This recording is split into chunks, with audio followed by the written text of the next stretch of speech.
Hello, I'm Dale from Dale's Gig Reviews and Metalliville online magazine, and you are Alex.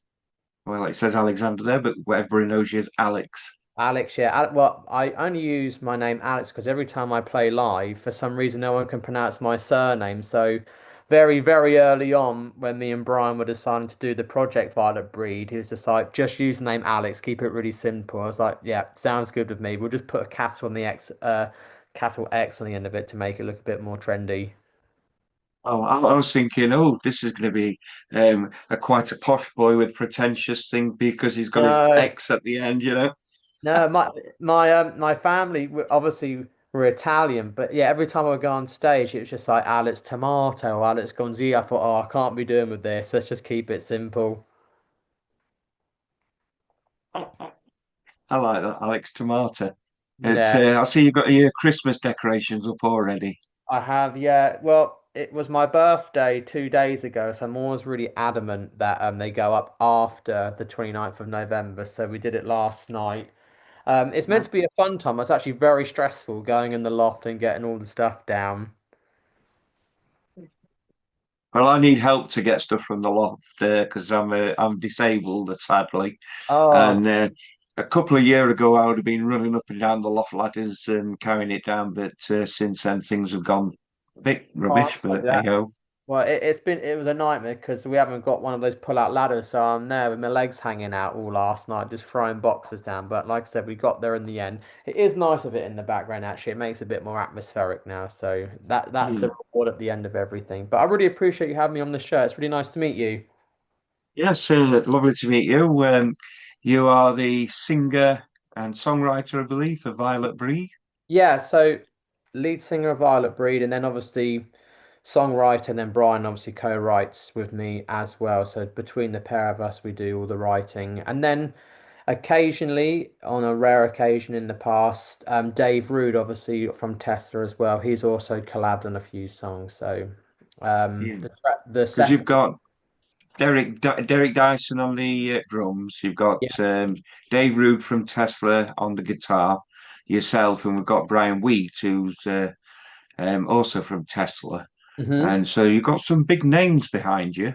Yeah, it all sounds really flashy and it is, and it's very grand. It's such a amazing opportunity for me because I'm not really anybody. Do you know what I mean? I'm just a um young artist trying to find his way in this music business and this music world. So to have those people around you, it is really nice and Yeah, it kind of empowers you because obviously they've kind of been through the ringer and they've achieved all these amazing things. So, and you learn a lot as well. That's the thing that I think is the best. I'm learning so much off these people when it comes to like songwriting craft. And even though we haven't played live yet, obviously when you watch Tesla live, that they're amazing. Do you know what I mean? Like they're yeah, really good at what they do. So it's a really cool experience. I'm really enjoying it. yeah. Well, Tesla being a 1980s heavy metal sort of Yeah. band, the sort of band I would have avoided, but my partner absolutely loves because I were into the heavier side, but she were into all the hair metal stuff, and I'm pretty sure she's got a Tesla album down here. Yeah. How old are you, if you don't mind Uh, me asking? but I've literally just turned 31. Uh, 31. yeah, so I've known Brian since probably I've known Brian for about maybe 8 or 9 years, because when I was in my first ever group, um, he produced some of our songs, Yeah. and that was a really wonderful experience. And then obviously COVID, from my perspective, COVID hit, and it kind of just threw everything up in the air, and all that hard work. You kind of think, oh, where do you go from here? But through that sort of time, that band dissolved and me and him just stayed in contact, and like how we are now, it sounds crazy, but we just started writing songs like this. Do you know what I mean? And it shouldn't work and the whole scenario shouldn't work, but it just has. And everything that so far that's come out, now the audience can listen to whatever your, unfortunately I don't like streaming, but whatever that platform may be, it's all done like this. It's a really interesting way of making music and maybe using technology to its fullest to make original music now. Yeah. Because that was one of my questions is how did you meet Brian? and you just sort of like answered that before I got to ask you. Oh, sorry. Yeah, yeah. I actually met him through it was through a mutual friend, but my original group was playing at a venue in Southampton. It was called Lennon's at the time, I believe, and there was a famous, well, I don't think he was famous, but there was a journalist from Classic Rock magazine who was friends with Brian, and he was looking for um artists to work with, like young up and coming artists. It just kind of happened like that, really. Do you know what I mean? Like, so I had to beg Yeah. my parents. I think I must have been about 20, 21 at the time. I can't remember, to go to America to meet this, Brian from Tesla, and just kind of go from there, really. Yeah. So what was your first band called? My first band was called Flashfires. We were like a indie alternative rock band, whereas probably not your cup of tea maybe, but Violet Breed's definitely, from what I like, has gone to a bit of a heavier direction, and especially with the Yeah. newer stuff as well. So completely different to what I used to do. But again, when you're in a band with these people, that's what's been a real good experience for me, is kind of, trying new music avenues and genres and heavier guitar sounds. I'm really enjoying it. It's really cool. Yeah, well, you've got quite a distinctive voice. It's very similar to Mark Greaney of JJ72, a band, an indie sort of band back in the 90s, Oh, cool. late 90s, aughties sort of thing. I'm a big fan of JJ72. Oh, You need to amazing. check out, yeah, you Yeah, need to I check out will. the song Oxygen. Fantastic. I'm gonna write. Can I write that down quick? Because I'm always. Yeah, It's one of those things. It's always really interesting when, especially from a singer, when someone says you sound like someone, you think, oh right, like it. So what's it? Oxygen. JJ72. JJ Sound too. Amazing. After this, I'm gonna do Yeah. that. Wicked. Yeah, they're an Irish band. I'm not sure if they're recording anymore, but I absolutely loved them when they came out. He's got a very distinctive, because you're on the high ethereal range of your voice, aren't Yeah, you? And that's the sort of style that he's got. And as soon as I listened to you, it took me straight back to when I first heard that's so JJ72. cool. So you might think your music ain't my type, but it because I love that sort of music anyway, JJ72 and Yeah. bands like that, I was straight away, oh, I like Oh, this, that's you really know. cool. That's like, it's not like, it's nice to know what kind of people like yourself gravitate to. Do you know what I mean? Like it takes you back, and I think that's kind of Yeah, a lot of things. Like, I mean, I don't know really what young people really like super young people are listening to. I don't know if like rock is like a thing, but you tend to find it yeah, takes, I think when people listen to the Violet Breed catalogue at the minute, it takes you back. I think, oh God, it reminds me of something from the 90s or from the set. And yeah. I quite like that because that's kind of where my music roots are coming from as well. Yeah, I think they're definitely early 2000. There was another band called the Cooper Temple Clause, which again very similar, but he had a bit more of a gravel to him. But again, a very similar sound. And again, are into the Cooper Temple Clause or into JJ72. So Yeah. listening to you, it's definitely something which I liked, especially 10 Years Sober is an absolute fantastic song Oh, awesome. because you've got four songs on Spotify. You've got the Mhm. 2024 Awake, and then the others are the newer ones: Endless Days, 10 Years Sober, and your new single, Stay Away. Yes. But 10 Years Sober is such a good song. I mean, is that one of your songs, or is it written by So, Brian? so it was a song very early on.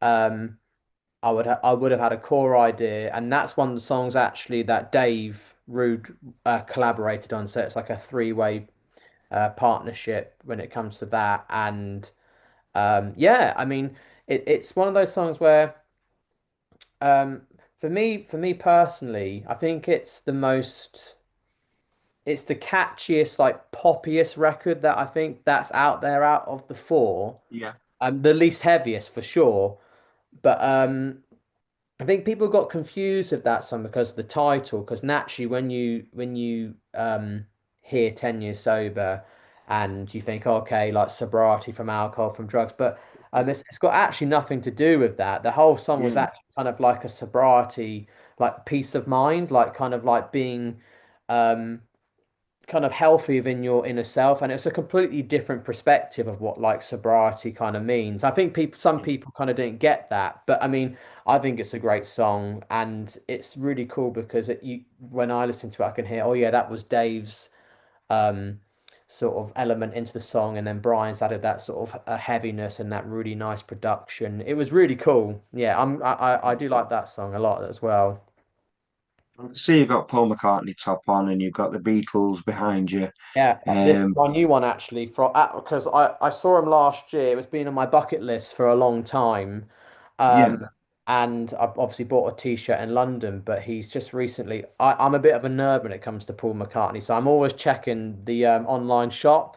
So this one come out about I think a couple of weeks ago, and I made a note yeah, to my parents. I was like, "Oh, I like the new Paul McCartney shirt on there." So I haven't actually taken it off yet. I'm still wearing it since the 30th, so it's really cool. yeah. See, we're already clashing. I'm Rolling Stones, you know. No, I still I love the Stones as well. I think for me the reason why it was McCartney because well my favorite band is Queen, so I'm a big Freddie Mercury fan. Yeah, That's obviously inspired probably the way how I sing, maybe in that different register. yeah, When it became when I was very young, about 15, 16, I was kind of quite insecure with music because I never really thought that I can't read music.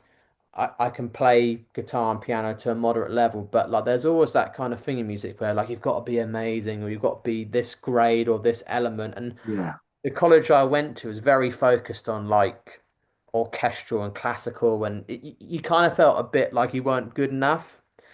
And I remember my parents for Christmas one year when I was kind of on the fence about, too shy to sing and play. I actually got given Beatles Red and Blue, a Rolling Stones compilation, and some Queen albums. And the McCartney sort of writing, that's kind of what pushed me over the fence. Thinking, oh, I can do this. That mean I can, it may, I know yeah, that's obviously an inspiration to a lot of people, but for me, it really meant something. It's like, do you know what? I don't have to play the cello or play the flute because I think it's miserable. Sorry, but that just wasn't for me. yeah, yeah. So Well, for me, there's only two songs which I really like from the Beatles, and there's mhm, only one song which is Helter Skelter. amazing. Fabulous, amazing song. I've got blisters on my fingers. Anyway, yeah. And They actually, Paul McCartney, it's got to be Live and Let Die every time. yeah, masterpiece. Wings, Yeah, yeah, they've just done the whole Wings, sorry, reissue. So I've got the new reissue of the Wing stuff, and I still to this day think it's the best Bond song. There's not been a song. The yeah, Chris Cornell one from Casino Royale is pretty cool, like the Soundgarden and stuff like that. But Live and Let Die is an absolute classic, and yeah. they've just done a remaster of Helter Skelter. They always say it was the first heavy metal song. I don't know, like if that's a myth or what, but I don't know. I think there might have been some early. I'm gonna have to look into that now. You've got me thinking. yeah, But that it's Motley Crue actually covered it. They yeah. did a cover version of that. But the Beatles is the best one. Sorry. And then what's your favorite Stones song? Do you like the Stones because it's just a bit more bluesy or just a bit more raw? What was your Um, Believe it or not, I like the heavier stuff with Rolling Stones, but my favourite Rolling Stones song is actually it's like a bluesy one. It's Heart of Stone. Don't know if Okay, you're yeah, familiar yeah. with that. Yeah, I love that. My So favorite, I think my favorite, my first, like, obviously you hear like Paint It Black and Satisfaction there, yeah, but the song that really got me hooked was Give Me Shelter, that sort of like yeah, energy. I mean, I was like, whoa, this is yeah, just taking me to another level of like what life is. So yeah. they do I that. love, yeah, I love the way it builds up as well, and Yeah. it's just a fabulous song. Yeah. Anyway, we're going off track. That's like, sorry. I could talk all day about music when it Yeah, comes me to too. something you're passionate about. So um, you've got your four singles out. Hmm. Does that mean there's an album coming? Well, there is on my hard drive and Brian's hard drive. Brian's like hard drive. So I do all my singing in this room here. So Yeah. I'll record in the room. There's an app where he can basically control my laptop in real time and we just been recording for probably about a year and a half. So on a hard drive, we've got about, I reckon now, anywhere between 35 and 40 completely finished songs. Oh, So that's one of the main things that I think I've learned from Brian, especially from his experience. From we have an album, whether that's coming out anytime soon, who knows? Because unfortunately, again, I feel like you're the same as me. I'm an album person. Like you want to fall in love with the band, and you've got the sleeve, and you can see the. I think a lot of that's kind of. I know vinyl's coming back, but I think a lot of that's kind of gone. It's all. It seems to be very much like single, single. So we're kind of down that um avenue at the minute of releasing singles like every 6 weeks. But in terms of like the body of work that we've got done, there definitely is an album or two just kind of sat there ready to go. And whenever that will be, who knows? But it is definitely there for sure. yeah, I'm traditionalist. I like the album. I like the journey an album can Me take you on. too. Some of the best albums are those that they don't really say a story, but they're like as if they're doing a story. They're leading you Yeah, somewhere. And you like Iron Maiden, Seventh Son of the Seventh Son, or on the other scale, a dance music album called The White Room by the KLF.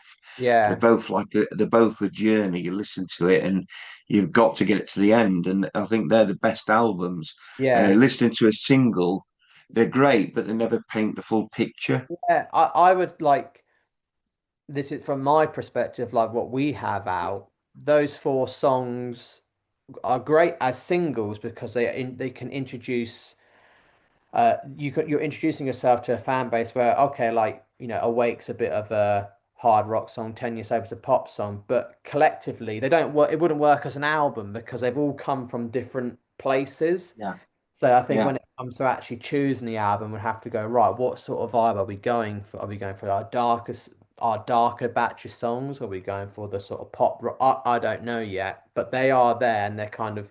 I've kind of found a lot of the songs there's been like five that have all been written around the same sort of time. So those ones should come out all together. Do you know what I mean? Because that's the energy and the vibe that we were in at that sort of time. And that's what I think albums are, aren't they? It's like a moment in time that's just it's a story collective. So Yeah. I'm like you. I like the singles is the way at the minute, but you can't beat listening to an album. Just sat down and just kind of going on that journey. Yeah, exactly. Um, so where does Brian record from? You got Brian, Dave, and Derek. They're all different, like parts of the world or parts of the Yeah. country, or Brian is based in New York. Dave and Derek, I believe, are in California. And then Brian has another drummer who he uses sometimes in New York if Derek isn't available. And it kind of works like basically how we're doing it right now. I'll have Brian set up on a stand on my iPhone, just watching me. And then with this app, it's actually a gamer's app. He controls my laptop. So on my laptop, I've got Pro yeah, Tools and I've got Pro Tools, and he basically said to me, "Look, buy this mic, buy this preamp, do you mean buy all this stuff?" Which I did, and it will recreate the stuff that he has in America. So I'll come home from work, I'll set up my gear, we'll arrange to sing, and it's really trippy. It's a real like weird way of doing it because we've never played in a room live together once. It's always been, but it doesn't sound like that. yeah. So will you be going over to America then anytime soon to I have perform with them? nothing scheduled or planned, but if the opportunity ever came, then that'd be amazing to do a few runner shows with, because obviously they've got busy schedules as well. Haven't they've just announced their tour of Motley Crue, so you got to Yeah, kind of plot it and find out when the best time will be. But at the minute, there's no sort of plans or things. I think we're just kind of concentrating on releasing the music to see if there is a fan base actually out there who would like to come see it. And I don't know yet because it's still very early on. But of course, I'd love to go play. That's what yeah. music is, isn't it? It's about performing. Well, your four singles seem to be getting some traction, so Yeah, there is obviously an audience out there, but you need to find out where the audience is, and exactly. you Yeah, know, it's not like the old days where they just go on a tour bus and perform at some pubs and start building your fan base up. yeah. You can't really do that on this occasion. No, no. I mean. I do that because obviously I go out and play on my own, but when I go and play on my own, I sometimes play the Violet Breed stuff that's out, like, if people obviously recognize it and know. But like you just said, I'm quite old school. I get in my car, I've got my PA system, my back seat's down, my guitar, and Friday I'm off and I'm, back on Sunday. Do you know what I mean? Most Yeah, weekends just out playing these pubs, and I call it character building. Do you know what I mean? Like yeah. it's definitely, and I don't know if many people, well, there are obviously bands who do that, but a lot of people you see now, it's kind of like instant success, isn't it? It feels like you do a video on TikTok and then boom, that's it. It's such a weird. I can't ever wrap my head around the concept of that. And as a photographer, gig reviewer, the one man and the guitar is the bane of my existence. Yeah, I You bet. know, I can't take many photographs of him because you just stood there, you know. Yeah, I know. I, Yeah, I'm playing at places where um it's kind of like I'll do 2 to 3 hours of night in a bar or a pub in Winchester, like near Basingstoke or somewhere down in Southsea, and do you know what I mean? Like I'm going to these places. It's kind of like a living for me as well because it keeps me afloat and it allows me to obviously finance and do stuff for Violet Breed and stuff like that. And yeah, it's a very old school mentality. That mean like just get play in these pubs but I love it. Do you mean it's such a rush and yeah, I mean, there's like you said, you can't. There's not really much to take a photo because I'm just stood there for 2.5 hours with my acoustic guitar and with my hand kind of getting inflamed by the end of it because you're just yeah, constantly playing. But with Violet Breed, I do acoustic and some, you know, electric guitar that's like required if it's like a certain style. But I mean, most of the time I'll probably be out if we do play. I'll be fronting or on the piano sort of thing, and that's what I kind of like doing anyway. I like performing and. I think the music and the live show will be quite a good spectacle if it ever comes to that sort of point. It'd be wicked. yeah. Right. So you play the keys as well in some songs, do you? Yeah. So a lot of the keys, Brian does the synthy stuff. Then there's no keys on any of the music that's out at the moment, but a lot of the stuff that we've been recording, I've been doing quite a lot of keyboard and piano stuff like that, and it's come out really well actually. It's again, it's another sort of avenue that we have, to Yeah, introduce to people, and we haven't really got there yet. yeah. So going back to Brian, have you read his book, Son of a Milkman? I have. I love it. And I've had a real amazing experience about that because I have one that he's got signed for me and he put in the book, hopefully one day you can write a book, which I thought was a really nice little touch. But when I was last over there with him, it had been about 3 or 4 years ago now. Yeah, It's a book. He had a copy of the book, and I just thought, do you mind if I, read it? And I don't think he was embarrassed, but it was a mad experience reading someone's book, and then I could just turn to him in the room and go, "Did this happen?" And actually ask that. Do you know what I mean? Like you can't when you buy someone's book, you're kind of like yeah. isolated, and whatever's on the page, you got to take what's there. But I was going, wow, like in like 89, did you really go out and play there for that amount of time? I go, yeah, we were on this. So I kind of got like an enhanced version of the book. It was a really, really cool experience, and I think it's a great book. It's really You would interesting. have got the uncensored version as well, the stuff that he Of couldn't course, really put in the yeah, book. yeah. But What really like working with him? Well, he was absolute awful. that's kind of like what it was like. Do you know what I mean? Because like I would just read these things thinking, wow, I never knew that about you. And then be like, did that really go? Did that really it was, that's quite a unique experience, isn't it? Like, reading Yeah, someone's book, but it's a great intel into the musicianship and how hard he worked to achieve what he achieved. And that's it kind of inspired me thinking, wow, like I'm in a group with this man. Do you know what I mean? Like it was a real nice thing to kind of like be inspired by. It's a very inspiring experience actually. It's really cool. yeah, excellent. So, what are you listening to now then? What are your music tastes So other than the Beatles? yeah, I mean, I've obviously got like I always listen to like Queen and the Beatles. When it comes to Queen, I kind of like at the minute I like the earlier stuff, like the sort of like Yeah, Queen 1, Queen 2. I don't get me wrong, I love all the anthems and the stadium for this, but there's certain something about those sort of earlier records where it's kind of a bit like gothicy and heavy but right now I'm in a bit of a funny mood actually at the minute because obviously when Christmas comes, it's really difficult, isn't it, to kind of like I don't know, but who have I been listening to at the minute?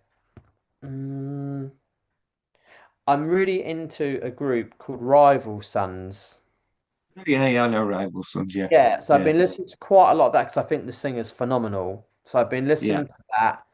Um, I've been listening to this new band. They've only got two records out, and people seem to really like them. They're called Wonder Horse. I don't know if you heard of that either. It's like a No, it's like a grungy 90s alternative vibe, and some of it's really good. Some of it, it's not my cup of tea. But they're like that's something new that I'm been listening to. So it's a weird name, but Wonder Horse. One Me, Horse. me and I my might girl. I'll listen to them. Because Yeah, behind me, yeah, we've got quite the wall. That's yes, Saint Agnes. I love yeah, Saint Agnes. We've got Def Leppard, which is our local band. The drummer went to my school. no Then way. we've got Skindred there. Yeah, That's empty. It's got Nico McBrain from Iron Maiden's drumsticks going in that one. oh, amazing. And then we've got the Choir Boys there and Bruce Dickinson there and Soulfly in that top corner. So Oh, quite cool. quite a mix. And Yeah. right at the top there is Wargasm. That's Wargasm's drumstick. And Oh, amazing. No, yeah, so the Wonder Horse thing. I reckon there'd be something you would like from it, but it's not too heavy. But in terms of Rival Son stuff, there's some heavy stuff. It's very riffy. yeah, Um, and then I'm just having a look. So I've got some stuff for my birthday. Oh, I get the Scottish band. They have their new album out. Biffy Clyro. Do you listen to them at all? Not your thing. Yeah, the earlier stuff again, when it's like really heavy. I quite like that a lot more. It's gone a bit too poppy for me now, but yes, yeah, they I have. was I was It's listening. like every time Download announced bands a few years ago, every other year it was Biffy Clyro, and it was like, Yeah. not again. Yeah. I don't I like that's the thing. I think they kind of get because I do like them. Their early stuff is like a bit like there's some screaming. It is heavy, and I think they kind of get remembered for that. So I don't know every time they get booked. I don't know if they change their set list. I don't know Yeah, how they how it reminded works. me just like Scottish version of Foo Fighters, Yeah, you but know. but yeah, no, I haven't really. It sounds terrible. I kind of just been listening just to what like comfort music at the minute. So Queen, the earlier stuff, Beatles, Led Zeppelin, sort of Led Zeppelin. What else have I been kind of exploring? Again, it's on Queen. It's my favourite song is not what you'd expect. It's Ride the Wild Wind. Oh, what? I think you went. Um, I, yeah, I absolutely love that Ride the Wild Wind. So Yeah, I like seem to pick obscure songs. It's same with AC/DC. My favourite AC/DC song is Ride On, which is a very bluesy song. yeah. I So don't think I've ever met someone say "Ride the Wild Wind" is one of their favorites. So that is quite a very like deep cut album track. It is cool. yeah, I love that song. Yeah. Yeah, but no, So no, go on. we've got to go back. We've got to go back because I could talk to you about music all day. I Yeah, think if I'm down in your area or vice versa, we'd have a damn good natter. I You'd love know. my vinyl collection as well. It's Yeah. quite massive. Well, I'm still new to the world. I'll show you mine here. It's just literally behind me, but I don't know because I've got a little unit just there. It's about the same size of ours. Yeah, That yeah, it's getting there. It's getting there. But like, that's one of my favorite things to do because so my actual job, I'm actually a postman. So this time of year is a nightmare for me because I don't stop, obviously. yeah, But one of my sort of like hobbies, because sometimes playing music, especially with the gigs that I do, it does feel a bit like a job.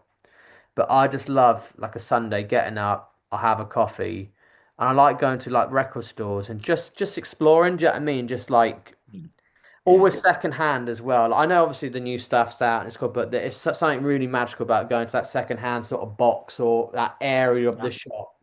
That's definitely yeah. like, I haven't done it in a while, but it's something that I miss doing, just like going out and just yeah, I call it just record hunting days. I think it's amazing. Yeah, well, I actually we do charity shops. We love Yeah, charity shops, and unfortunately, they've got a habit now of anything that's any good, they'll put on eBay instead of putting in the charity shop. But I were in one. at Rotherham, and I found a record from my school, a school choir record. Really? Yeah, I was like, oh wow. So I bought that one. Yeah. But I One of my feel, most random purchases. yeah, I feel like when I first started getting really into it, because Brian was the one who kind of introduced me into records and stuff like that. His record collection is unbelievable. It's like a Mm, library. There, yeah. you're just like bloody hell. But it was like it wasn't an expensive hobby, whereas now it's become like a fashion or a trend sort of thing. It's like, oh really? This is now become a thing. Like it's like raw record collecting now. But I do Yeah, really like. same with cassettes. Cassettes have become popular, Yeah, and at one point you'd pick up a decent cassette for 50p in a charity shop. Now they're a tenner, yeah, I and know. it's like, Yeah, I only have a few cassettes, but I have noticed that as well. All like new band releases, they're all doing like cassette releases. Thinking, when did have I missed something here? Like cassettes are now the cassettes are making a comeback.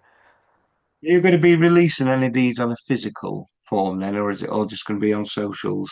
At the minute, at the moment, just digital and obviously on socials. But it would be. I've told Brian it's my dream to sit in this room and put one of our records on my record player and just have that. I've Yeah. never experienced that in my life. So no plans as of yet, but you never know. That would be incredible because that's how obviously music was listened to by many, and being a fan of it myself, listening to records and with the record player, I've never heard myself come out for a record player in my life. Yeah. It's always been on headphones or through your Bluetooth speaker.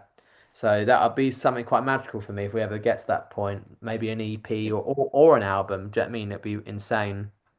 You need to get nagging at Brian then. I Is will, it? yeah. Let's get us a deal. Let's get 500 press, whatever. You'll be like, Brian, I know it's old hat for you. You've had many albums, but I want something on vinyl. Yeah, it's crazy because when probably the last time I went record shopping, I found a Tesla record, and I was just like, I felt like I was like a face. I was like, I've got I found you, like, and I haven't experienced that yet because that's the way music is. It's all just on this. Do you know what I mean? It's Yeah. all just on that. Well, you know you've made it if your record's in a charity shop, Yeah, that's yeah, that is true. I was lucky enough to pick up Cassiette's first single, Gene, on 7 inch. I picked that up in a charity shop for a whole pound. I was Wow. very happy. Yeah, Yeah, extremely happy with that one.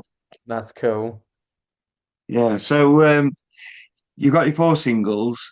Are you in charge of what's coming up next, or is it Brian who's pulling the strings? Do you know what? Like, obviously, I'm always, my opinion's always consulted, and it is very much like a 50-50 partnership. But to be honest with you, like, I'm gonna trust someone's ear with 40 years experience than my ears. And do you mean like I'm not? I haven't got much of an ego. I'm not gonna be like, oh no, I don't like. I'm pretty flexible. I'm very laid back because I just Yeah. enjoy I'm enjoying everything we do. So I think one of the benefits is if you got someone who's done it, sold millions of records and got platinum discs, I'm not going to throw a paddy. Do you know what I mean? I'm kind of like going to listen to the experience. So there's always the way it's kind of worked so far is there be like a pool of maybe like 5 to 8 songs. Yeah. They get sent around like a listening panel, and to be honest, every single time. The one that's come back, it's kind of the one that's I've always felt like as well. So I've always, Jimmy, I'm always happy. So Do and you know I'm when the next release is? probably we could kind of work to like a 6 to 8 weeks turnaround, but I imagine because January is a bit of a quiet period anyway, so maybe early next year will probably be the target again. It's not, do you know what Yeah. the difficult thing is? It's not recording the music 3,000 miles apart and writing the songs. It's videos.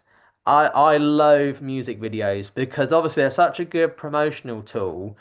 But do you mean like when you're on a budget and there's only so much you can do. Do you know what I mean? And I like our videos because like we've got the lights and the smoke machine and this and that, but it's like we've done it 3 times and you've got to try and think of new ways to make things inventive. So that's the biggest hurdle is the music video.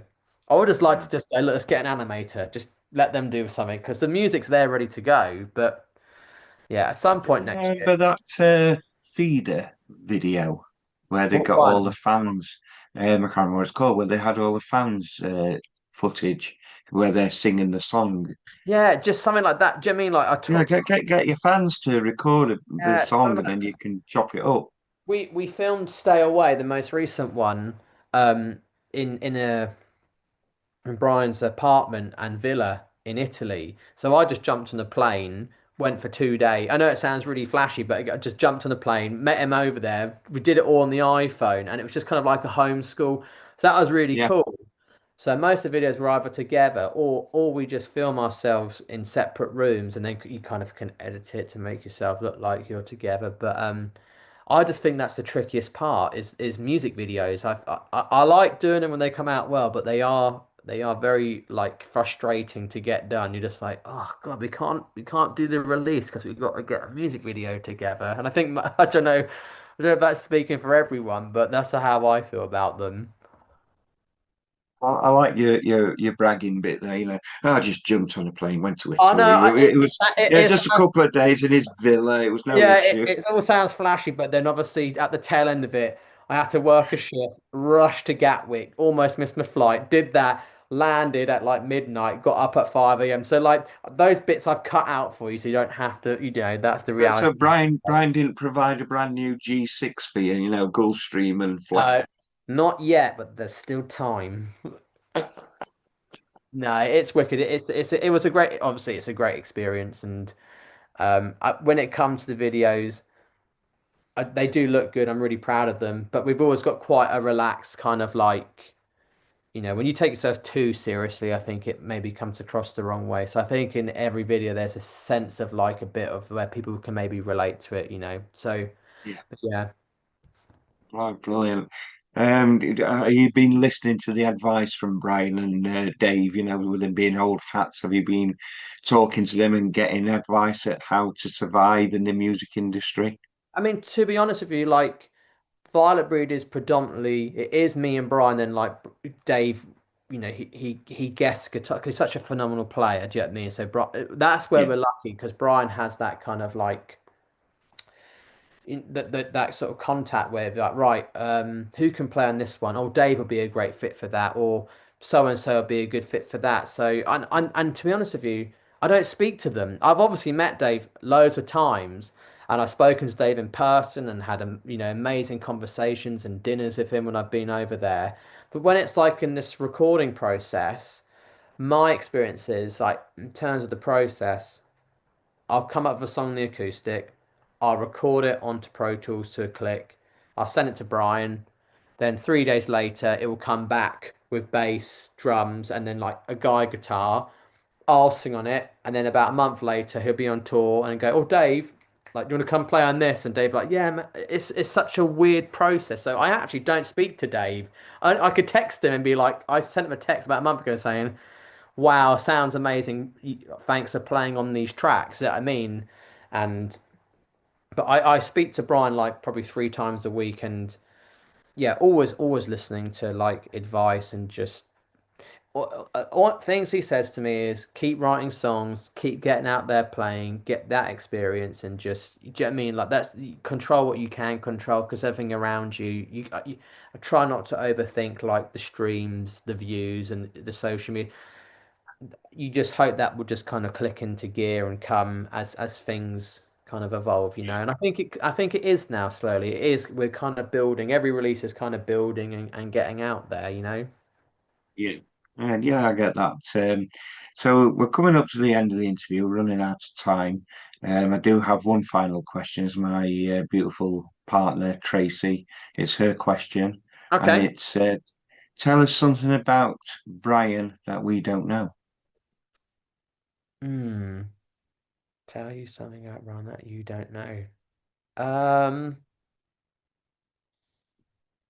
Uh, there could be loads. I'm trying to think of something that's kind of interesting and not boring. Do you know what I mean? Brian. Oh, so Brian's favorite dog breed and dogs that he's had. all the time are Jack Russells. So he always has them in pairs. So he's had Bonnie and Clyde, Darla and Spanky, and now he has Louise and Alfalfa. And I've known four of the six, and yeah, they're like that's his go-to breed, Jack Russells. So that's his favorite dog breed, and he's always had Jack Russells. So that's quite like a niche little thing. I don't know if that's like what the sort of thing you're looking for, but not many people A bit probably like know the that. Queen with the corgis. Yeah, Exactly, yeah. yeah. And And and so tell us something about you we don't know. well, probably most Violet breed people wouldn't know because they obviously see me at first hand as this singer with long hair on YouTube playing with Brian. I'm actually a postman. I work for Royal Mail, so that's something that people probably don't know about me. So I'm still working my way up in this world, and like you said, like the old school way, like working, playing, and so yeah, Yeah. that's an interesting fact about me, I guess. Are you a singing postman? I am like I'm constantly so I'm always walking around with my headphones on sometimes always singing, and sometimes I get people going, "Oh, are you singing again?" Like I get quite embarrassed to be honest with you, but yes, I am. That's brilliant. Well, thank you very much for your time. I really No, appreciate it. It's been an absolute pleasure talking yeah, to it's you. been really cool. And again, if you just let me know, it'd be great to catch up again on the next single. It's been really nice to chat to you. I really appreciate your time as well. Yeah, no problem. It'd be nice to actually meet up with you because I think we'd be talking for I about three know, I hours know. about music. Whereabouts? Where are you? What's the distance? Sheffield, just outside Sheffield. You know what? I've never been to Sheffield, and it's always something that I would love to go. So one day, if I'm Yeah. ever up there, that'd be great. I would love to just sit around a table, have a beer, and just chat music. We'll be there all night. It'd be awesome. Where I live, we've got Chatsworth House near us, and the town is called Chesterfield, and we've got a crooked spire, we've got a castle, we've got a railway roundhouse with steam engines. So we've got a lot here to see. Yeah, I was up in we last year went well, so this year, I keep thinking this year's over. We went up to the Lake District, but I was in Blackburn, which was amazing because I did this. I'm really into Tolkien, Lord of the Rings stuff as well. So I apparently he lived around there for a period of time. So I went all the way up there to the Tolkien Trail, and it's one of those things because I'm so far south, but I love going up. I love exploring. It's a different I've part of the not done that one. I'm a massive Tolkien fan. I've got Oh, the Lord of the Rings video, the cartoon from the 70s with the oh film God, yeah. poster. Yeah, That is such a bizarre but wonderful film because it's such a shame yes. that it ends at such a weird point, and it's because they didn't have the licensing for the Return of the King, and then I think they run out of money. I think yeah, well, they saying spent it all on it. because because it used such a form of animation that was so Yeah, rare for the time. But yeah. before I go, there's this place. It's Lancashire Blackburn Way, but it was in a village called Hurst Green, and Tolkien used to be a teacher at the private school in this village. Okay. Yeah. And around the time of early origins of Lord of the Rings, he used to walk this trail. And when you do the walk, there's like a road called the Shire at the Shire. There's another road called Baggins. It's an 8 mile walk, but it's Ah, amazing. wow. Yeah, the That's Tolkien stuff. exciting. Yeah, we did it for 3 days. It's a really, really great experience for Tolkien fans. So if you're interested, I'll definitely recommend that. I interviewed a band the other week, Numenor, from Serbia, Oh, no way. Serbian That's metal cool. band, Yeah. and nearly all their songs are about Tolkien or Oh, Lovecraft or something insane. like that. Oh, God. And Jesse Hughes, the singer from Eagles of Death Metal, Hmm. it's not death metal; it's like indie rock. Yeah. He's him and Josh Homme from Queens of Stone Age made Eagles of Death Metal. They went to school together, and he's a massive Lord of the Rings fan as well. And he's got Yeah. the actual film cells on his wall from that cartoon. Oh, amazing. We literally, it's again so spooky set. We are gonna watch that across December. It's like on our to-do list because I haven't seen it in such a long time. We've just finished the Peter Jackson extended editions, Yeah, and I got a couple of new books for my birthday. It's a Tolkien cookbook, ironically, which is a bit weird, but it's got like themed food from Middle Earth. And yeah. it's also got another book is called The Places of Tolkien. So, and that Hurst Green Village is in there. So I'm way into it. And I always find when I'm reading anything to do about that world, I'm at my most creative. Do you know what I mean? It's something about it. It's such an interesting, even though I don't write about it, when my mindset's there, I feel quite creative as well. So that's really cool. Brilliant. Yeah, So yeah, we're going to talk for hours, aren't we, I when we know. meet? I'll let you guys, as I said, just message whenever. It'd be great to catch up. I really appreciate you having me on the show. No problem. Thank you. And Awesome. I'll Thank see you you very much. later. And you. All right. Thank you. Ta-ra.